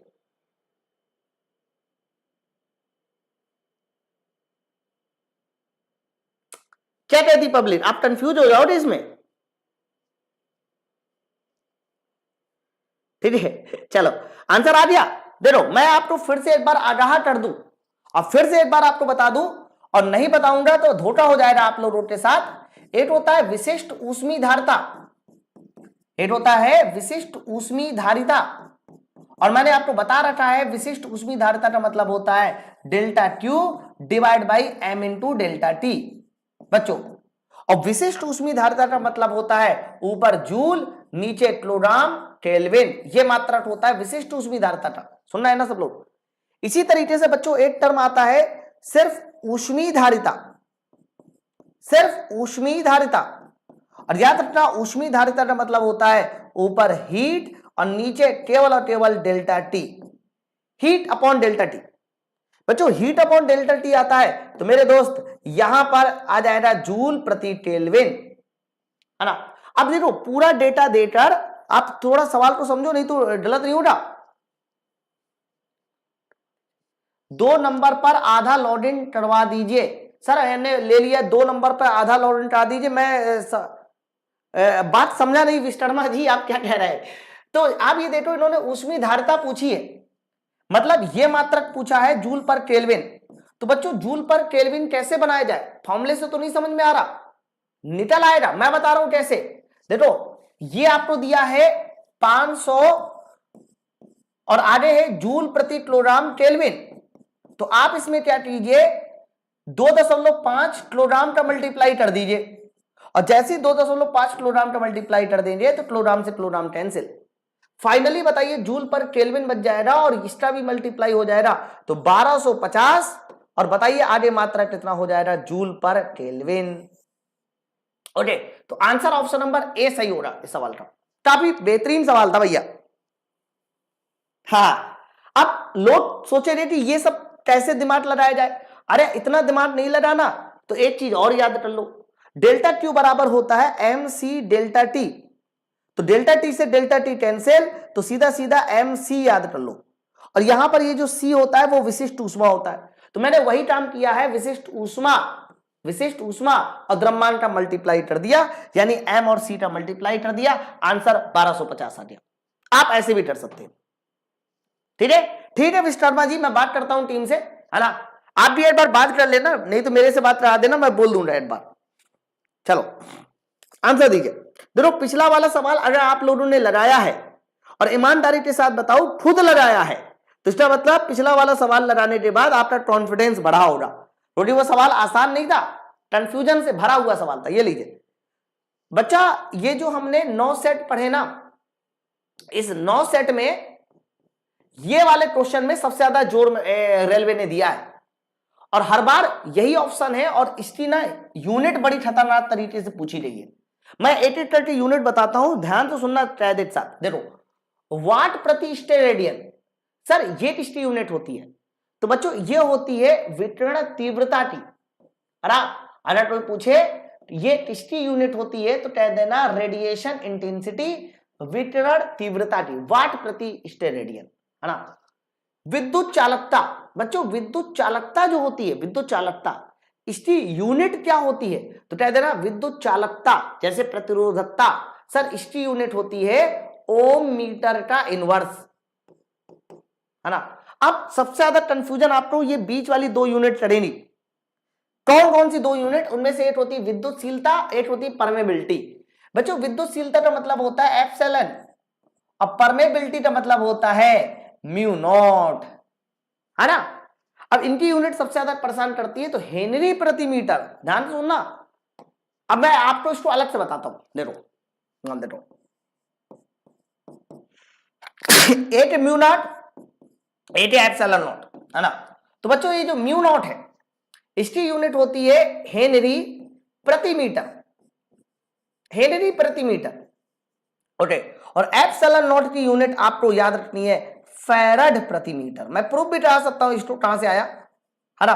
लेकिन ये दोनों यूनिट आप याद कर लो क्योंकि इसमें बड़ा कंफ्यूजन रहता है और यही मात्रक हर बार पूछे जाते हैं। वो सिंपल वाले तो सब निकाल लेते हैं, लेकिन जब आएगा ना तो ये सबसे ज्यादा कंफ्यूजन करेगा। तो याद रखना हेनरी प्रति मीटर ये म्यू नॉट की यूनिट है और फैरड प्रति मीटर सर ये एप्सिलॉन नॉट की यूनिट है ना। तो विद्युतशीलता मतलब एप्सिलॉन नॉट और म्यू नॉट हमारा पारगम्यता या चुंबकशीलता जिसको बोलते हैं। तो हेनरी प्रति मीटर बोला जा रहा था, तो परमेबिलिटी जाएगा चुंबकशीलता या पारगम्यता, जो भी आप बोलना चाहें। ऑप्शन नंबर सी के साथ। देखो कुछ लोगों का सही हुआ, मैंने कहा ना ये कंफ्यूजन भरा सवाल था, इसलिए थोड़ा ध्यान से चलिए ये वाला सवाल ट्राई कीजिए। क्वेश्चन नंबर 25 बताइए। हाँ बिल्कुल बिल्कुल बिल्कुल, हाँ चलो बताइए बच्चों। क्वेश्चन नंबर 25 बोला जा रहा है कि 2000 कूलाम का आवेश V वोल्ट के विभवांतर से दो बिंदुओं के बीच स्थानांतरित किया गया। यदि किया गया चार्ज 90 जूल हो तो बताइए V का मान कितना होना चाहिए। अरे लगा पाओगे बच्चा, बताइए। तो क्या कहती है पब्लिक, वोल्टेज डिफरेंस का फॉर्मूला होता है वोल्ट टन अपॉन चार्ज, है ना। तो इन्होंने क्या बोला है, V का मान पूछ रहा है भैया और 90 जूल का कार्य है और आवेश बताइए कितना है। सर आवेश है 2000, ये देखो ठीक है। तो आंसर बताइए किसके साथ जाने वाला है। तो कहना आंसर जाने वाला है सर, आंसर जाने वाला है सर 45 डिवाइड बाई 8000 और 45 डिवाइड बाई 8000 का आंसर 0.05 वोल्ट के साथ जा रहा, 0.045, है ना 0.045 वोल्ट। ये सवाल का सही उत्तर जाएगा ऑप्शन नंबर सी के साथ। समझ में आ रहा है ना बच्चा, एक बार बता देना कमेंट करके। चलो ये वाले सवाल में मैं आपका आंसर खुद देखूंगा और मैं ये देखूंगा कि कितने बच्चे इस सवाल का एकदम सटीक और सही आंसर दे रहे हैं।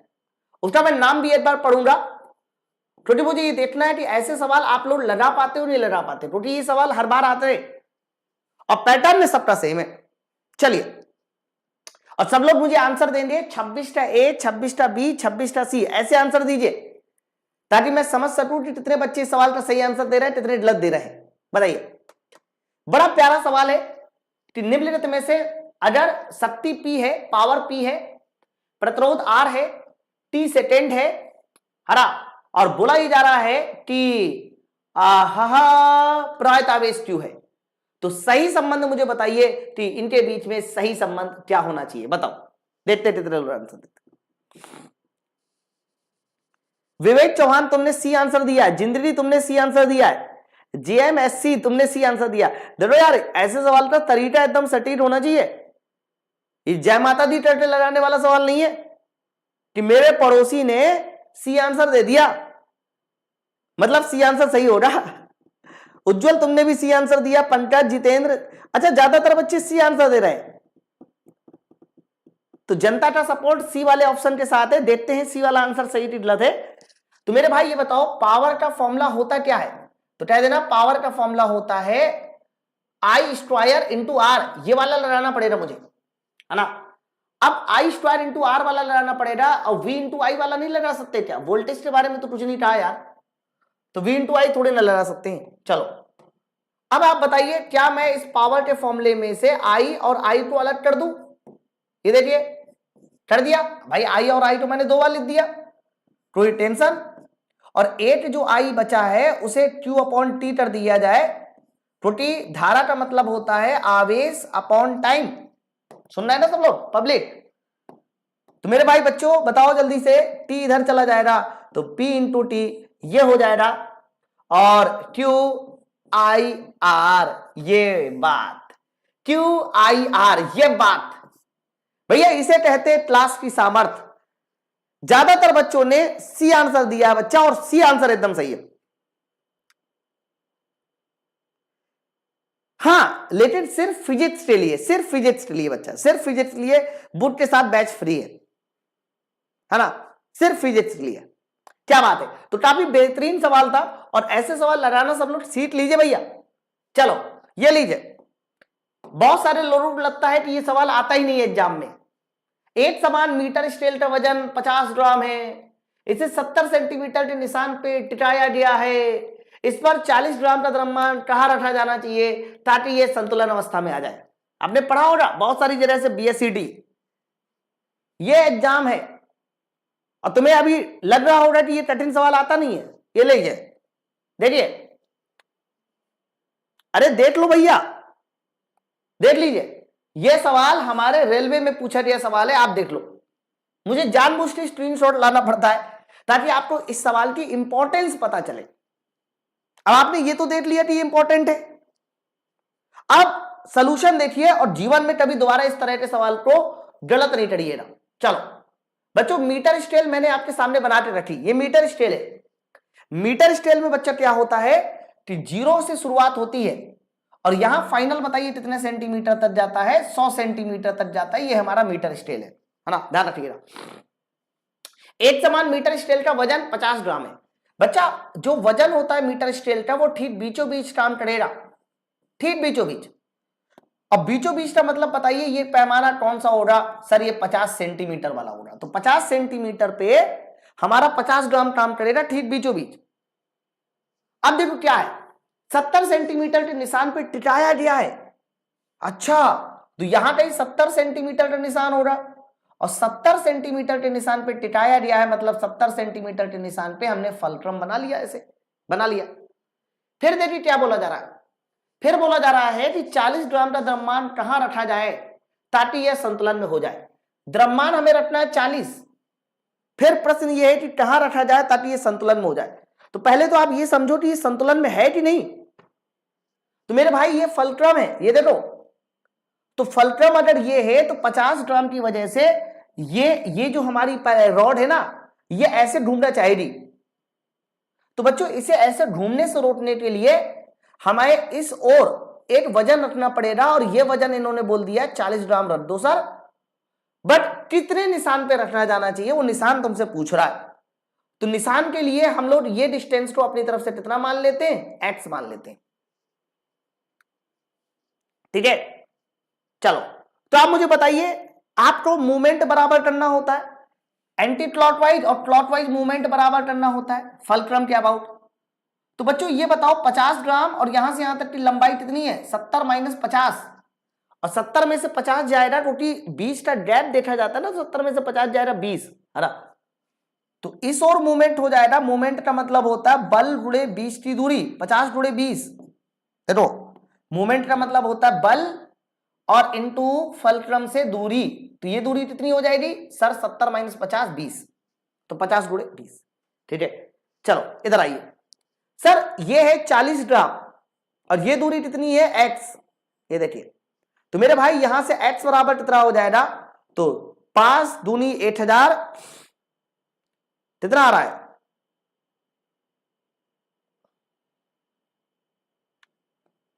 8000 और डिवाइड बाई कितना 40, है ना। तो मेरे भाई ये बताओ, ये 8000 डिवाइड बाई 40 ये कितना आ जाएगा सर, 8000 डिवाइड बाई 40 हो जाएगा 25। अरे यार ऑप्शन इन लोगों ने गलत बनाया, 25 आया ना इसका आंसर, और 25, अच्छा सही है, सही सही ये 25 आया। तो x 25 है, तो x का मान 25 है, तो ये पॉइंट कितना हो जाएगा, तो 70 प्लस 25 यानी ये पॉइंट हो जाएगा 95 सेंटीमीटर वाला पॉइंट, 95 सेंटीमीटर वाला पॉइंट, है ना।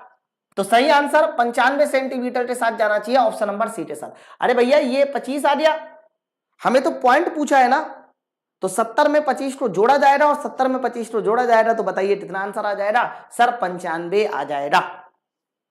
एक बार फिर से सारी पब्लिक बताएगी, सारे के सारे बच्चे बताए कि ये वाला सवाल आपको समझ में आया नहीं आया, आंसर भी 95 है। वेरी गुड, बहुत सही क्वेश्चन। इतना कहे करते हो सर जी, क्या करे बच्चा, पूरे लोगों को समझाना पड़ता है, इसलिए हर चीज को डिटेल में बताना होता है दोस्त। चलो नेक्स्ट क्वेश्चन देखिए। ओके बच्चों, ऐसे ही बढ़िया बढ़िया सवाल जो आपके एग्जाम की नीड है वो सारे के सारे क्वेश्चन मैंने अपने बेसिक साइंस इंजीनियरिंग ड्राइंग में पढ़ा रखे हैं। एक टॉपिक आता है लीवर में पढ़ाया जाता है मीटर स्केल, वो टॉपिक भी पढ़ा रखा है। सिर्फ 399 रुपए में आप बीएससीडी को कंप्लीट कर सकते हैं, है ना। बीएससीडी को बैच को ज्वाइन करने के लिए आपको करना क्या है, माई पाठशाला एप्लीकेशन को प्ले स्टोर से डाउनलोड करना है और एक छोटा सा कूपन कोड अप्लाई करना है UD10, जिससे कि डिस्काउंट मिलेगा और आप बैच को ज्वाइन कर लेंगे। बैच की ये सारी की सारी खास बात है, PDF डाउनलोड कर सकते हैं, लेक्चर डाउनलोड कर सकते हैं, डबल कॉलम में PDF का प्रिंट आउट निकाल सकते हैं, हर चीज कर सकते हैं। चलो ये वाला सवाल बताइए, बताइए। Yes sir, too good question, समझ में नहीं आया दीपक। और दीपक अगर तुम्हें समझ में नहीं आया तो तुम तो एप्लीकेशन से जुड़े हुए हो, या लेक्चर को पहले कंप्लीट करो जाके, है ना, कंप्लीट कीजिए। अगर आपने नहीं कंप्लीट करा, बैच नहीं ज्वाइन किया, तो बैच ज्वाइन करके इसको कंप्लीट कर लीजिए। कंप्यूटर का पर मौजूद एक ऐसा इंटरफेस जिससे आप डिवाइस को कनेक्ट करते हो, बताइए। कंप्यूटर में मौजूद ऐसा इंटरफेस जिससे आप डिवाइस को कंप्लीट करते हो, उसका मुझे आंसर बताइए, बताओ। हाँ, मीटर स्केल तो मैंने यूट्यूब पे भी पढ़ा रखा है, आप यूट्यूब पे ही देख लो मीटर स्केल, बिल्कुल एकदम सही है ना। तो मेरे भाई, जिसपे हम दूसरी डिवाइस कनेक्ट करते हैं उसको बोलते हैं पोर्ट। तो कंप्यूटर में बहुत सारे ऐसे इंटरफेस होते हैं, है ना, जहां से हम दूसरी डिवाइस को कनेक्ट करते हैं बच्चा, है ना। ये कनेक्टिंग पोर्ट होता है, इंटरफेस होता है, उसको आप पोर्ट के नाम से जानते हैं। देखो, डोंगल एक अलग चीज होती है। डोंगल ना क्या करता है, नेट कनेक्ट करने का काम में करता है। डोंगल क्या काम करता है बच्चा, डोंगल जो है वो नेट कनेक्ट करने का काम करता है, इस बात को याद रखिएगा। चलो आगे बढ़िए। पोर्ट सही आंसर है इसका, पोर्ट, डोंगल नहीं। ये लीजिए, लगाइए क्वेश्चन नंबर 30। अरे भाई साहब, कितने सारे न्यूमेरिकल है यार ये वाले सेट में यार, मतलब न्यूमेरिकल आते ही जा रहे हैं, आते। और आपने एक बात गौर की, जो न्यूमेरिकल आ रहा है ना, वो सब एक जैसे न्यूमेरिकल है। जैसे आपने पिछले वाले सेटों में पढ़ रखे हैं ना न्यूमेरिकल, वैसे न्यूमेरिकल हर बार आ रहे हैं। मतलब पहले वाले दूसरे वाले सेट का कोई एनालिसिस कर ले, और तीसरे चौथे सेट में पेपर देने जा रहा है कोई बच्चा, तो पूरे पूरे क्वेश्चन A to Z मिल जाएंगे उसको। बताइए। अच्छा, एथिल अल्कोहल की विशिष्ट गुप्त ऊष्मा इतनी दी गई है ना। विशिष्ट गुप्त ऊष्मा, विशिष्ट गुप्त ऊष्मा मतलब L का मान दिया है 100 जूल पर ग्राम, और द्रव्यमान भी इन्होंने दे रखा है बच्चा 2.25 ग्राम। तो बताइए ऊष्मा की मात्रा पूछ रहा है कि बताइए ऊष्मा की मात्रा किसमें होगी, वो भी जूल में। जूल में आपको ऊष्मा पूछ रहा है। हाँ, क्या कहती है जनता, कैसे लगाया जाएगा? अरे यार, ये तो सवाल सिंपल है यार, बचपन में आपने पढ़ा होगा। सर, दी गई ऊष्मा का मान होता है, गुप्त ऊष्मा का फॉर्मूला होता है Q बराबर ml। पढ़ा है नहीं पढ़ा? ओके सर, ये क्वेश्चन मुझे बहुत कम बनते हैं, अंकिता तिवारी कह रहे हैं। कोई बात नहीं, पढ़ते रहिए, और कोई डाउट हो तो मुझसे पूछिए। तो डेल्टा Q बराबर ml, और m की वैल्यू बताइए कितनी है, 2.25, और L की वैल्यू 100। मेरे दोस्त, जैसे ही मल्टीप्लाई करेंगे तो आंसर जो जाने वाला है वो 225 जूल के साथ जाने वाला है। ये इस प्रश्न का सही उत्तर होगा। यहां पर टेम्परेचर से कोई लेना देना बिल्कुल भी नहीं है, यहां पर टेम्परेचर से कोई भी लेना देना नहीं है। तो कंफ्यूजन ना होना कि टेम्परेचर का क्या रोल होगा, बच्चा कोई रोल नहीं होगा। ठीक है, चलो आगे बढ़ते हैं। नेक्स्ट क्वेश्चन ये लीजिए, बताइए। ये देखिए ड्राइंग का क्वेश्चन। ड्राइंग के कितने क्वेश्चन हो रहे हैं? 3 से 4 क्वेश्चन शायद ड्राइंग के हो रहे हैं। चलिए थोड़ा एक बार सेशन को और शेयर करो भाई। जल्दी से 5 सेकंड 10 सेकंड का समय निकालकर एक बार सेशन को फटाक से सब लोग शेयर कर दो। और जरूर अभी तक लाइक नहीं किया, जल्दी से लाइक भी कर दीजिए, ताकि लाइक और शेयर दोनों के दोनों, लाइव और बच्चे दोनों के दोनों 150 प्लस हो जाए। फटाक से एक बार शेयर कर दीजिए। बताइए बता, A0 पेपर का आकार कितना होना चाहिए? A0 पेपर का आकार कितना होना चाहिए? अच्छा, साइज सबको पता है नहीं पता? बताइए। सारे के सारे पेपर के साइज पता है, बहुत आराम से हम याद करते हैं। देखो, आपको पता है कि पहला पेपर जो होता है A0 साइज का पेपर सबसे बड़ा होता है 841 जोड़े 1189 बच्चों। फिर जब दूसरा वाला A1 साइज निकालना होता है ना, तो A1 साइज जो निकालने के लिए 1189 का आधा करना होता है लगभग 597, और 841 को उसी तरह से बड़ी वाली डायमेंशन को आधा कीजिए, 841 को आधा कीजिए तो 420, और यहां पर 597 उसी तरह से। अब 97 को आधा कीजिए, बताइए 597 को आधा कीजिए तो कितना हो जाएगा? 1189 का आधा सेट, ये ना मैंने दो दूनी दो पंचे 10, 8 18, दो 9 18, दो 594 हो रहा यार, 594, सॉरी 594। फिर A3 जो होगा वो 594 का आधा 297 गुणे 420, और ऐसा करते करते जब A4 निकाला जाएगा तो 420 का आधा 210 गुणे 297, इस तरीके से तो साइज निकलता है। याद है नहीं याद है? अब इन्होंने क्या बोला? इन्होंने बोला है कि भैया एरिया बताइए कितना होता है। बच्चों ये जो डायमेंशन होती है वो mm में होती है। किसमें होती है? mm में। ये भी डायमेंशन mm में। तो मुझे अगर एरिया निकालना है तो दोनों को सेंटीमीटर में बना के एरिया निकालना होगा, तो 84.1 हो जाएगा और ये हो जाएगा 118.9। बताइए, तो इनका मल्टीप्लाई ही आपका आंसर होगा सेंटीमीटर स्क्वायर में। सोचते देखिए, ठीक है सर? आप बताओ मुझे, बिहार पुलिस की तैयारी के लिए ALP का करूं, समझ में नहीं आ रहा। बच्चा सोनू तुम देख लो ना, जो एग्जाम नजदीक हो आप उसी तैयारी कीजिए। तो 884.8 और 118.9, सर ये 1 सेंटीमीटर स्क्वायर किसी कीमत में नहीं हो सकता।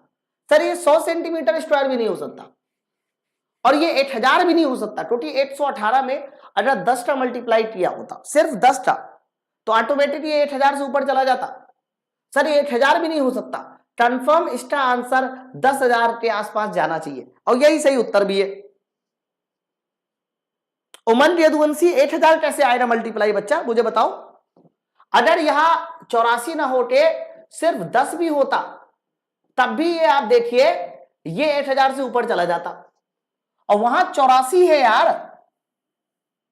समझ रहे हैं बात को? तो आंसर 10,000 के आसपास जाएगा। अब वैसे आप याद कर लो कि A0 साइज का जो पेपर वो एरिया होता है वो 1 मीटर स्क्वायर होता है। इसको आप याद कर लो कि A0 साइज का जो पेपर है उसका एरिया कितना होता है, तो कहना 1 मीटर स्क्वायर होता है।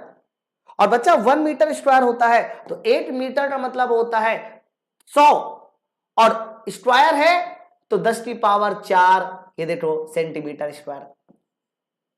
सुन रहे नहीं सुन रहे? ठीक है।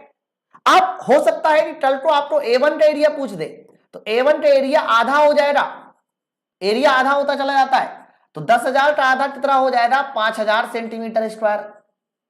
हो सकता है कि कल आपको A2 का पूछ दे, तो A2 का एरिया इसका भी आधा, 8/4 मीटर स्क्वायर, तो 5,000 का आधा भी कर दो सर 2,500 सेंटीमीटर स्क्वायर। अरे आप मेरी बात समझ पा रहे हैं जो मैं कहना चाह रहा हूं? A3 का एरिया इसका भी आधा हो जाता है, 8/4 मीटर स्क्वायर, 8/16, 8/8, 4 का आधा 8/8, ये देखो, तो 2,500 का भी आधा करना पड़ेगा, 1250 सेंटीमीटर स्क्वायर करना पड़ेगा। ठीक है, तो अब तो याद रहेगा ना, अब तो नहीं बोलेगा ना? तो आंसर बताइए किसके साथ जाना चाहिए? ऑप्शन नंबर सी के साथ जाना चाहिए। तो तभी ऐसे एरिया वाले सवाल आ जाए ना तो ट्राई करिए। ये लीजिए, बार बार हमारे पास इस तरह के गियर वाले सवाल भी आते हैं। बच्चा BSED में ये गियर ड्राइव अच्छे से पढ़ लो। हाँ बताइए उत्तर क्या कहती है जनता? एक निश्चित गियर ट्रेन, ड्राइवर गियर में दांतों की संख्या 2 है, 24 है, सॉरी, तो एक ड्राइवर गियर है और दूसरा जो है फॉलोअर है, ऐसे लिख लिया। आप लिख लो नाम यार। बताइए एक कौन सा गियर है? सर एक है ड्राइवर, दूसरा कौन सा है? दूसरा है फॉलोअर। याद है ना इसको कैसे लगाते हैं हम लोग? तो बच्चों ड्राइवर गियर में दांतों की संख्या है 24, सुनिए, और संचालित गियर में यानी फॉलोअर में 8। फिर बोला जा रहा है ड्राइवर के प्रत्येक चक्कर, यानी ड्राइवर के चक्कर आपसे पूछ रहा है, फॉलोअर के चक्कर आपको दिए हैं 36, ये देखो, है ना?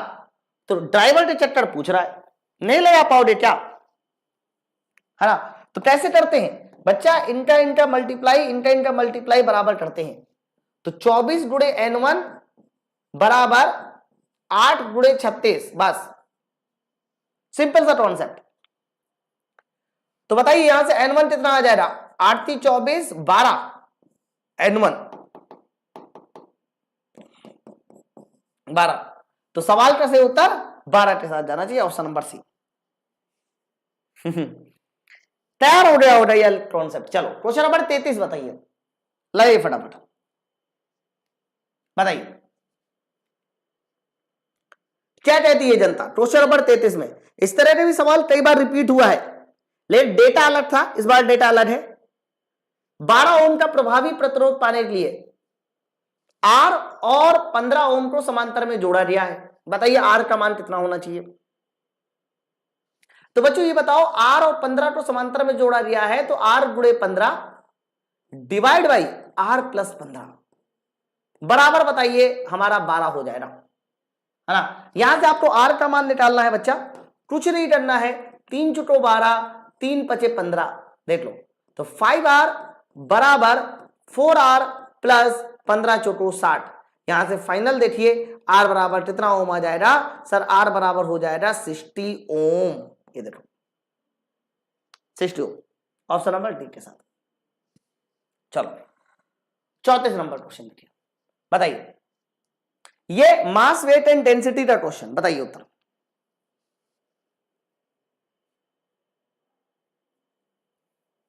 द्रुत जनित त्वरण का सर्वाधिक होता है ना, gravitational acceleration is highest at all. आप मुझे बताओ इनमें से वो कौन सा बिंदु है जहां पर ध्रुवीय त्वरण का मान सबसे अधिक होगा, है ना। थोड़ा एक बार सेशन को लाइट वाइट करते रही भाई। पृथ्वी के केंद्र पर बच्चा, पृथ्वी के केंद्र पर तो 0 होता है। पृथ्वी से अनंत दूरी पर, अनंत दूरी मतलब ऊंचाई बढ़ाना, ऊंचाई बढ़ाने पर जी घट जाता है। तो बच्चों अनंत दूरी पर अधिकतम नहीं हो सकता, गलत है सर, ऊंचाई बढ़ाने पर जी घटता है। देखो इनमें से सबसे ज्यादा जो जी होगा बच्चा वो ध्रुवों पर पाया जाता है। ध्रुवों पर जो जी की वैल्यू होती है वो मैक्सिमम होती है, पोल, ऑप्शन नंबर ए, है ना।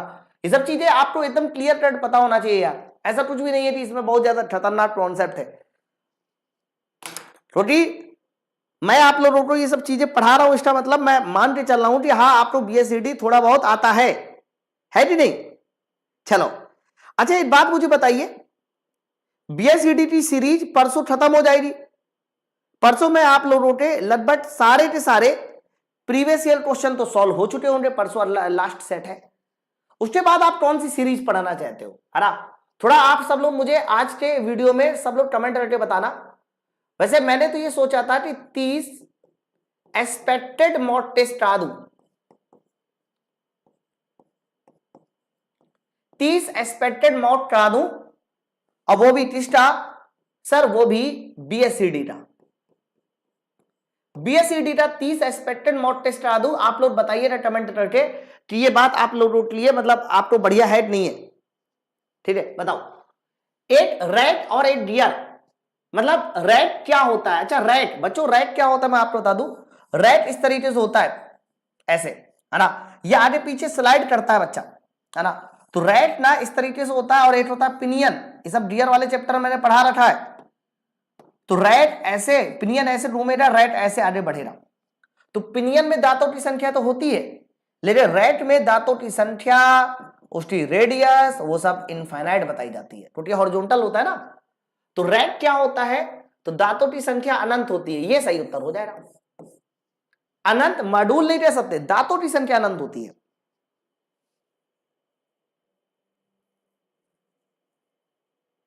अंकिता तिवारी कह रहे हैं सर डियर क्या होता है।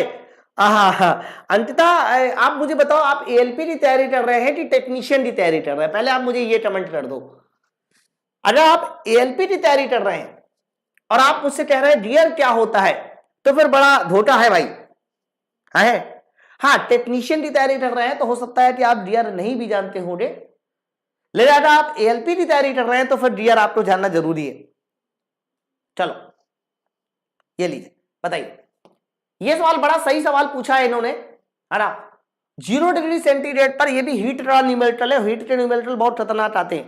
सवाल देखिए क्या, 0 डिग्री सेंटीग्रेड पर 5 ग्राम बर्फ को 40 डिग्री सेंटीग्रेड पर 20 ग्राम जल से भरे पानी के साथ मिलाया जाता है। बताइए मिश्रण का अंतिम तापमान कितना होना चाहिए। देखो यहां पर 0 डिग्री सेंटीग्रेड का हमारे पास 5 ग्राम बर्फ है। कितने ग्राम बर्फ है? 5 ग्राम बराबर। और 40 डिग्री सेंटीग्रेड का बताइए कितने ग्राम पानी है? सर 20 ग्राम पानी है।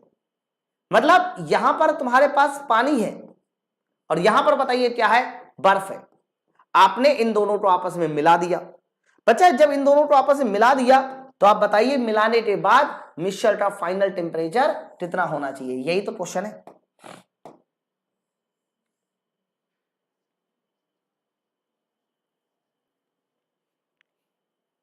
ठीक है, चलो तो बताइए कैसे हम लोग इसको पढ़ेंगे, लगाएंगे।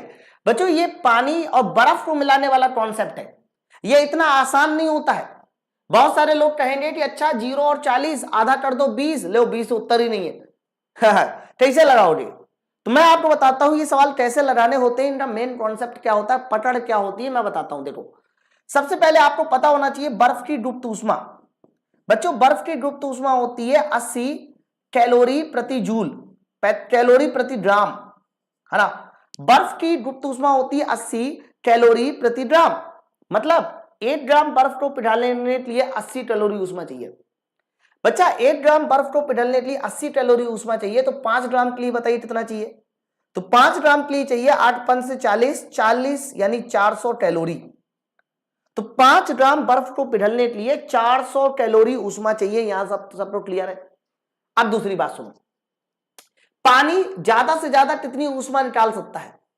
सर पानी ज्यादा से ज्यादा निकाल सकता है ऊष्मा जब वो 0 डिग्री सेंटीग्रेड तक ठंडा हो जाए।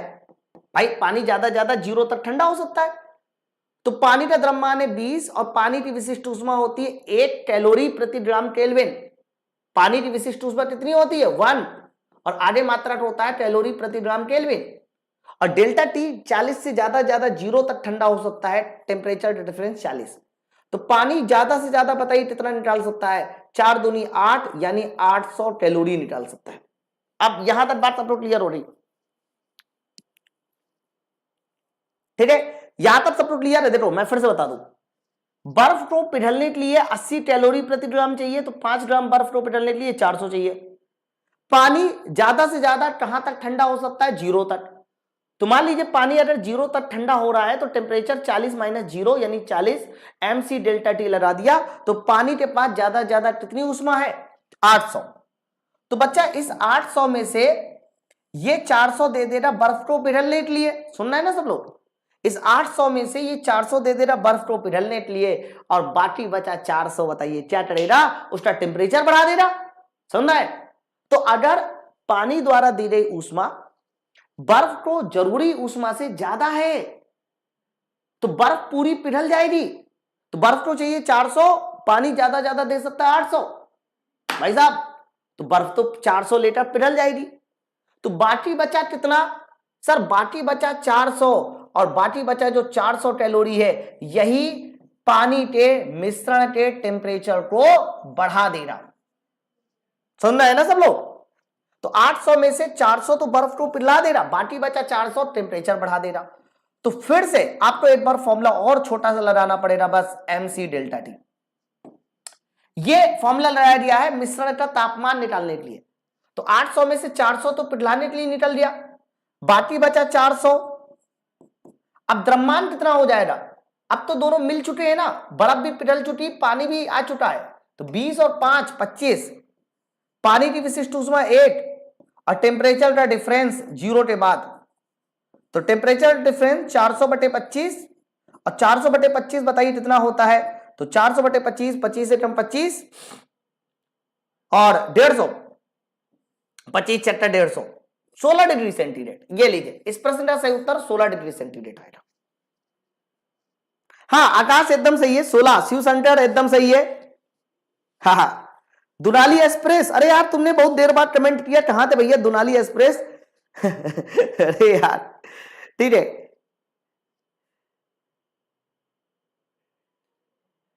हाँ दुनाली मैंने तुम्हारा कमेंट देख लिया।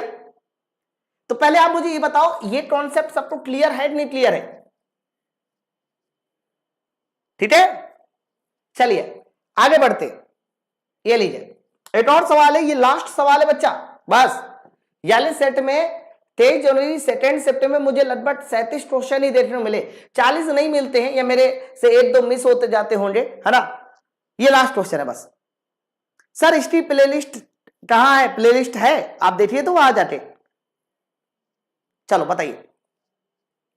डिस्क के रिम के आरंभ बिंदु से परपथ गति शुरू करता है, ये मोशन का सवाल है, और टी समय बाद बताइए एक कोड़ी तोड़ अल्फा बराबर आ जाता है 3t² माइनस टी, ये कोड़ी तोड़ अल्फा है। तो 2 सेकेंड बाद इसका कोड़ी वेट पूछ रहा है बच्चा, 2 सेकेंड बाद कोड़ी वेट, काफी अच्छा सवाल है। इन्होंने बोला है कि 2 सेकेंड बाद आप मुझे बताइए इसका कोड़ी वेट कितना होना चाहिए, दैट मीन्स ओमेगा कितना होना चाहिए, ये सवाल है, ठीक है। अब ये सवाल कैसे लगेगा बच्चा, इसको ना अल्फा का एक फॉर्मूला होता है, अल्फा का फॉर्मूला होता है D omega upon D T, है ना। तो D omega upon D T कोड़ी तोड़ अल्फा बराबर होता है D omega upon D T. अगर मैं डी ओमेगा का मान पूछूं तो डी ओमेगा का मान हो जाएगा बच्चा यहां पर 3t² माइनस टी और डी टी। देख लो, आपको पता है दोनों तरफ इंटीग्रेशन करना होगा। 37 क्वेश्चन में 30 क्वेश्चन न्यूमेरिकल है अरे वाह, काउंट भी कर लिया, वेरी गुड।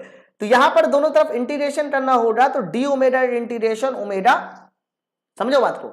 और यहां जब इंटीग्रेशन करेंगे तो t² का समाकलन t³/3, 3 से 3 कैंसिल, यहां पर t³ आ जाएगा, t का समाकलन t²/2, और बच्चों लिमिट यहां पर लगानी पड़ेगी तुम्हें 2 सेकेंड, यानी 0 से 2 सेकेंड। देख लो, तो 0 से जब 2 लगाओगे लिमिट, तो 0 को मारो गोली, सिर्फ 2 को पकड़ो, तो 2 का क्यूब 8 माइनस 2 का स्क्वायर 4/2, ये देखिए, है ना। तो 4/2, 2 8 में से 2 जाएगा, बताइए 6। तो सवाल का उत्तर किसके साथ जाना चाहिए? 6 के साथ जाना चाहिए। ये सवाल का सही आंसर है 6 रेडियन पर सेकेंड।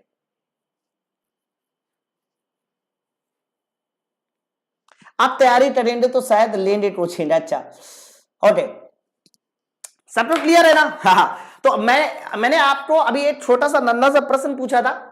प्रश्न ये था, कहां गया वो प्रश्न?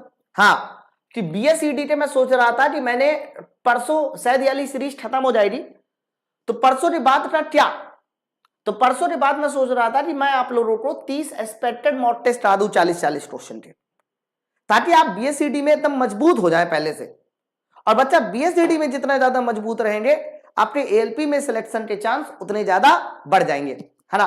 तो सब लोग मुझे ये जरूर कमेंट करके बताना कि आप बीएसईडी में मजबूती चाहते हैं, या फिर साइंस की कोई सीरीज शुरू करनी है, या फिर बायोलॉजी स्टार्ट करना है, केमिस्ट्री, जो भी आपका कमेंट हो वो मुझे कमेंट बॉक्स में बताइए, ठीक है बच्चों। कल इसका लास्ट सीरीज है, यानी 23 जनवरी थर्ड शिफ्ट, ये कल लास्ट रहेगा, परसों, कल तो छुट्टी है। तो 23 जनवरी जो थर्ड शिफ्ट है ना, मैं ये चाहता हूं कि जितने भी बच्चे वीडियो को ऑफलाइन देखते हैं, यानी बाद में देखते हैं, लाइव नहीं आ पाते, तो कल वो सारे के सारे बच्चे एक साथ लाइव आए, और एक साथ लाइव आए, और एक साथ जो है कम से कम हम लोग कल 200 प्लस के आंकड़े तक पहुंचे। ये मेरी आप लोगों से रिक्वेस्ट है भाई, कि कल आप सब लोग 200 प्लस कम से कम जाना चाहिए आज की लाइव काउंटिंग, है ना। तो सब लोग एक साथ आएंगे, जो भी बच्चे बाद में भी देखते हैं, तो वो सब लोग भी शाम के 7 बजे एक साथ आए, यानी कल की क्लास हम लोग एक साथ पढ़ने वाले हैं, पूरा परिवार कल एक साथ मिलेगा, ठीक है। चलो फिर मिलते हैं नेक्स्ट वीडियो में। Thank you very much, thank you very much. अच्छा, जिनको भी कोर्स लेना है, कोर्स लेने के लिए मैं आपको नंबर दिए देता हूं, 1 मिनट रुक जाइए, बहुत सारे बच्चों का फोन वो आ रहा है ना।